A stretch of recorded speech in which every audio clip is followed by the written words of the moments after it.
התקפנו את הכפר לפנות שחר ונכנסנו, הכפר היה כמעט ריק, אבל במשך הזמן כבר הקיפו אותנו עשרות דרוזים שבאו משפרעם והכפרים בסביבה, התחילו לראות בנו והיו כבר פצועים והרוגים.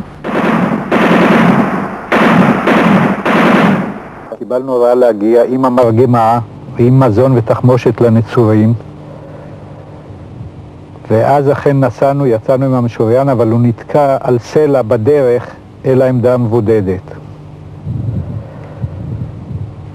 מיד ניתח עליו ברד של כדורים שהיה אש תופת. אי אפשר היה להרים את הראש לאשנבים של המשוריין. והיות ולא יכולנו להתקדם יותר, פתחנו את התחתית של המשוריין, ודרך העשב הגבוה שהיה בשדה בתקופה הזאת, זחלנו חזרה לבית המוכתר.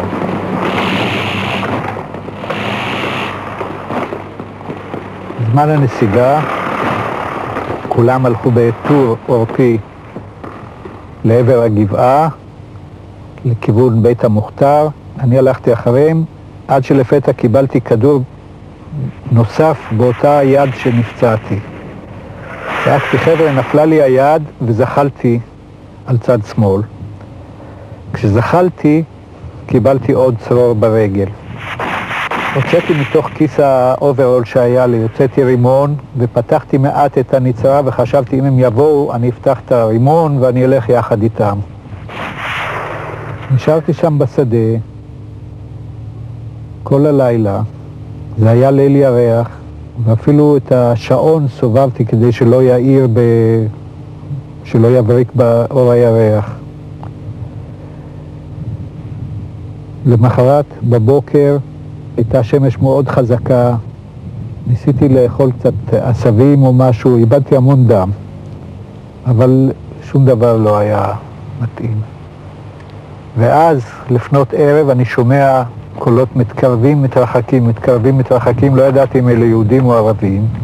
כשהתקרבו קצת שמעתי קולות בעברית, ואז ראיתי שמפקד המחלקה הזאת זה היה מקס גיל. הוא ניגש, ברגע שהם רצו לגשת אליי, הוא אמר, אל תיגשו, יכול להיות שהוא ממולכד. ואז אמרתי, לא, יש לי רימון ביד. הכנסתי שוב את הנצרה, הם לקחו את הרימון, הביאו אלונקה, והורידו אותי לחדר החולים ברמת יוחנן. בבית בינתיים הודיעו בקשר שאני נהרגתי, כי הם לא ידעו שאני פצוע בשדה. הודיעו שנהרגתי, ולאחר מכן במשך זמן רב קראו לי המת החי, עוד בבית חולים כשהייתי. למעשה זה היה הלילה הארוך ביותר בחיי, 16 באפריל 1948. בעבור 50 שנה נפגש אלי פת עם אסמאעיל קבלן, מי שהיה אז האויב. בגילוי לב מספר קבלן מה גרם לו ולחבריו הדרוזים לחצות את הקווים ולעבור לצד הישראלי. חיילת פה בקו הראשון על ידינו, לבד, עם סטן, עם כובע פלדה, עם חגור, עומדת פה, זה ישפיע עליי הרבה ועל האנשים שלי שהיו איתי.